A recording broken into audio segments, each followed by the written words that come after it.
साथियों, स्वागत है आपका कन्हैया जीएस वर्ल्ड में। दोस्तों, असी हेड रेडियो ऑपरेटर यानी कि प्रधान परिचालक की जो वैकेंसी आई हुई है, उसमें लोगों को बहुत सारा कन्फ्यूजन अब भी बना हुआ है कि कौन-कौन से लोग फॉर्म भर सकते हैं और क्या डिप्लोमा वाले ही फॉर्म भरेंगे या फिर और लोग भर सकते हैं, उसके बारे में हम बात करेंगे। और साथ ही साथ जानेंगे जॉब प्रोफाइल के बारे में, ठीक है, कि कहाँ आपका लोकेशन मिल सकता है, और एलिजिबिलिटी के बारे में तो विशेष रूप से जानेंगे। और सैलरी क्या मिलती है, छुट्टी कितनी मिलती है, इन सब के बारे में जानेंगे।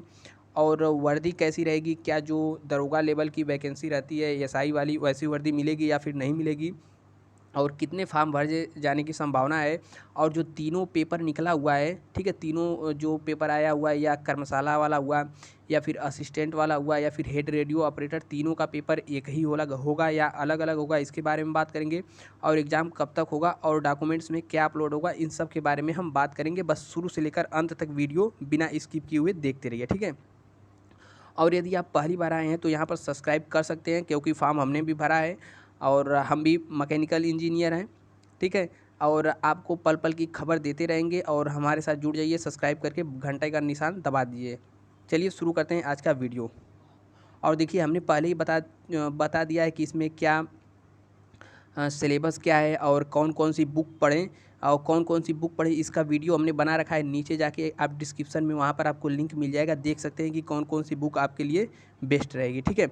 और यहाँ पर सिलेबस तो आपने देख ही लिया होगा, नहीं देखे तो हमारा टेलीग्राम चैनल भी है नीचे, वहाँ पर आकर के आप हमसे जुड़ सकते हैं। वहाँ पर आप सबको यह सब जानकारी और भी बहुत सारी जानकारी मिलती रहेगी। तो चलिए शुरू करते हैं आज का वीडियो और जानते हैं। तो देखिए, सबसे पहले यहाँ पर बात करें हेड रेडियो ऑपरेटर, ठीक है। जूम कर लेते हैं थोड़ा। देखिए, इसकी वैकेंसी की बात करें तो लगभग 936 के करीब वैकेंसी है, यानी 1000 से कम वैकेंसी है।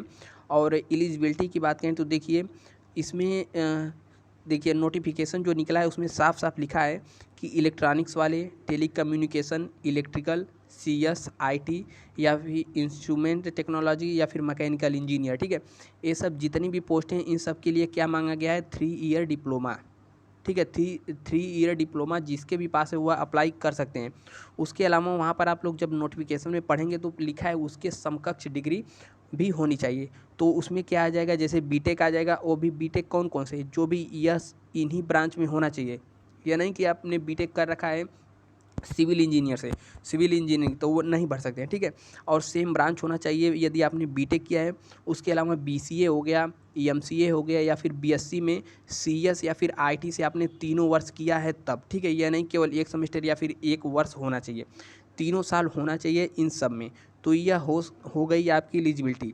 यदि कोई भी कन्फ्यूजन है तो नीचे कमेंट करके बताइए। और इसके अलावा देखिए, जिसने भी 1 ईयर का कोई कोर्स किया है, जैसे ओ लेवल हो गया, ठीक है, तो ओ लेवल इसमें मान्य नहीं होगा। तो इसमें जितना लिखा है नोटिफिकेशन में उसके अलावा समकक्ष लिख दिया, तो यह सब डिग्री भी मान्य होगी। अब देखिए, इसमें बहुत से लोग कहते हैं कि हमने 2 ईयर वाला मतलब 2 ईयर डिप्लोमा किया है तो क्या मान्य होगा। जी नहीं भाई साहब, आपका नहीं होगा। इसमें 3 ईयर का होना ही चाहिए, क्योंकि उसमें मेंशन किया गया है। ओ लेवल वाले तो नहीं आएंगे यहाँ, तो साफ़ हो गई बात, ठीक है। और देखिए, यहाँ पर बात हो गई कि कितने फॉर्म भरे जाएंगे। तो देखिए, इसके अलावा जो एएसआई की इसके पहले वैकेंसी आई थी, एसआई एएसआई वाली आई थी ना, तो एएसआई वाली वैकेंसी आई थी तो उसमें लगभग 66-67 हज़ार के करीब फॉर्म भरे गए थे। जीरो बढ़ा लूँ, ठीक है, 66-67 हज़ार के करीब फॉर्म भरे गए थे। तो उसमें क्या मांगा गया था, उसमें मांगा गया था ओ लेवल, लेकिन यहाँ पर क्या मांगा गया है, 3 ईयर डिप्लोमा मांगा गया है, वो एक खास ब्रांच में। और बीटेक वालों को भी मौका दिया गया है, बीसीए एमसीए वाले को भी मौका दिया गया है। तो इसमें देखिए, फॉर्म भरे जाने की अब तक जो बात करें, यानी कल की डेट तक लगभग 27,000 तक फॉर्म भरे जा चुके हैं, ठीक है। और 27,000 में से कितने, आधा से ज़्यादा तो फेक होंगे, केवल रजिस्ट्रेशन करके छोड़ दिया होगा कि भाई हमारे लायक काम का नहीं है वैकेंसी। तो इसमें देखिए, बहुत से जो फार्म हैं फेक फार्म, यानी कि बस रजिस्ट्रेशन कर करके छोड़ दिए जाएंगे। तो कल तक 27,000 इसकी संख्या पहुंच चुकी है। हमने अभी तक अप्लाई नहीं किया, क्योंकि अभी हमारा बन रहा है मतलब सर्टिफिकेट वगैरह, कास्ट सर्टिफिकेट बन रहा है। कास्ट सर्टिफिकेट से याद आया कि आपका कास्ट सर्टिफिकेट जो है 1 अप्रैल, ठीक है, 1 अप्रैल 2021 से 28 फरवरी 2020 तक के बीच का होना चाहिए। इसके यदि आगे पीछे का है तो आपका मान्य नहीं होगा। तो अभी टाइम है, यदि आपके पास पुराना है तो बनवा लीजिए, और नया है तो कोई बात नहीं। तो देखिए, कल तक इसमें 27-28 हज़ार करीब फॉर्म भरे जा चुके थे। अभी इसकी डेट है 28 फरवरी तक। 28 फरवरी तक जाते जाते यह लगभग 1 लाख के पार हो जाएगा। ठीक है, तो मान के चलिए कि 1 लाख प्लस इसमें फॉर्म भरने वाला है, लेकिन पेपर देने वाले 80, मतलब बहुत कम होंगे, मतलब मुश्किल से फॉर्म के 60-70% केवल पेपर देंगे। अब देखिए यहाँ पर देखते हैं कि यह देखिए वैकेंसी की बात करें तो हेड ऑपरेटर की, यह दरोगा लेवल की वैकेंसी यानी कि एसआई लेवल की वैकेंसी है।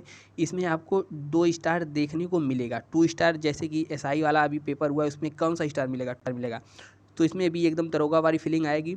और बात करें तो लेवल 6 की वैकेंसी है। जो लेवल 1 होता है वह सबसे निचले स्तर की वैकेंसी, लेवल 2, 3, 4 जैसे जैसे लेवल बढ़ता जाता है आपकी वैकेंसी की जो लेवल है वो अभी बढ़ता जाता है। तो लेवल 6 की यह वैकेंसी है और इसमें शुरुआती 4200 ग्रेड पे आपको मिलेगा। 4200 ग्रेड पे मतलब सब चीज़ जोड़ जाड़ के लगभग 48 से 50 हज़ार प्लस आपका मतलब पहुंच जाएगा। इसमें सैलरी की बात करें, सैलरी इसमें भरपूर मिलेगी, कोई दिक्कत नहीं है, 50 हज़ार प्लस हो जाएगा।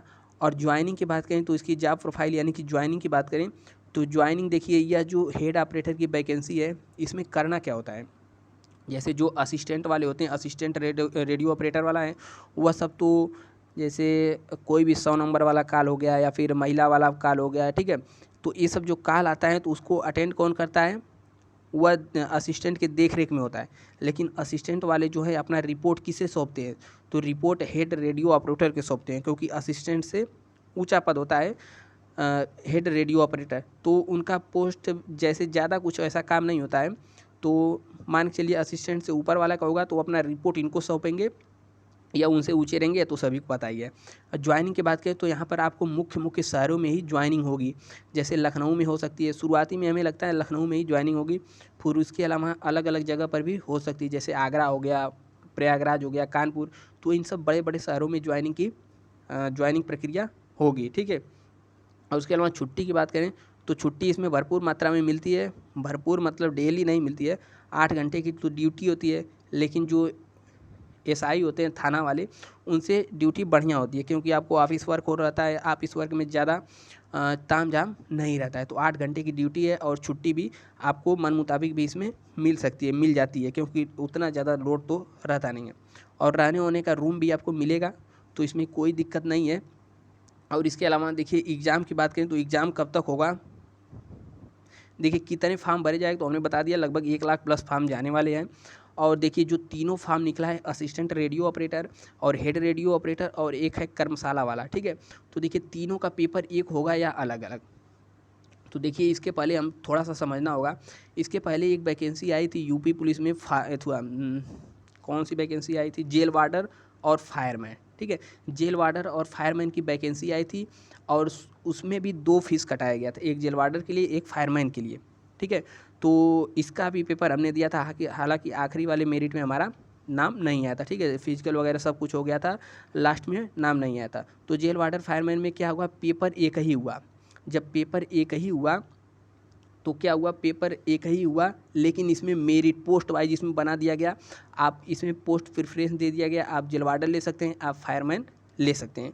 तो उसी तरीके से इसमें भी होगा, क्योंकि ये अभी यूपी पुलिस का पेपर है और तीनों का सिलेबस एक है। जब आप सिलेबस देखेंगे तो तीनों का तो नहीं, जैसे असिस्टेंट हो गया, रेडियो ऑपरेटर, इसका तो पेपर एकदम सेम है, उसका हमने ध्यान नहीं दिया शायद, उसका भी, यानी तीनों का पेपर सेम है।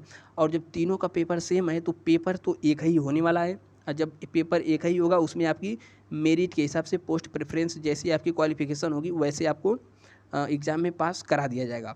और एग्ज़ाम की बात करें तो एग्ज़ाम देखिए कब तक होगा, तो इसके बारे में अभी कुछ कहा नहीं जा सकता, क्योंकि अभी 28 फरवरी तक तो इसका फॉर्म भराया जाएगा, और भराने के बाद अप्रैल मार्च तक तो कोई संभावना नहीं, अप्रैल या मई में इसका पेपर हो सकता है, ठीक है। तो यह केवल अनुमान बस है, मई में पेपर लगभग हो सकता है, मान के चलिए। और देखिए जो अब फॉर्म भरा जा रहा है तो उसमें डॉक्यूमेंट्स में क्या अपलोड करना है, तो आपके पास यदि डिप्लोमा है तो जो डिग्री मिलती है ना, जिसे डिग्री कहा जाता है, उसी को स्कैन करके यहाँ पर अपलोड करना है। और वर्दी कैसी होगी, तो वर्दी एकदम सेम जैसे सिविल पुलिस वाली होती है वैसी पुलिस वाली मिलेगी, और इसमें आपको 2 स्टार भी मिलने वाला है। तो उम्मीद करते हैं कि आपके सारी कन्फ्यूजन अभी तक तो दूर हो गए होंगे। यदि अब भी कोई कन्फ्यूजन बचा है, ठीक है, तो नीचे कमेंट करके बताइए और हम उसको दूर करने का भरपूर प्रयास करेंगे। और यहाँ पर यदि आप पहली बार आए हैं तो हमसे यहाँ पर लाल कलर वाली बटन दबा करके जुड़ जाइए, क्योंकि शुरू से अंत तक आपके साथ बने रहेंगे और आपको ऐसे ही नोटिफिकेशन, ऐसे ही वीडियो आपको इन्फॉर्मेशन वाले देते रहेंगे। और भी हमारे चैनल पे बहुत सारे वीडियो अपलोड हैं, आप जा करके देख सकते हैं, ठीक है। और वीडियो को लाइक किए बगैर जाइएगा मत। मिलते हैं नेक्स्ट वीडियो में, तब तक के लिए जय हिंद।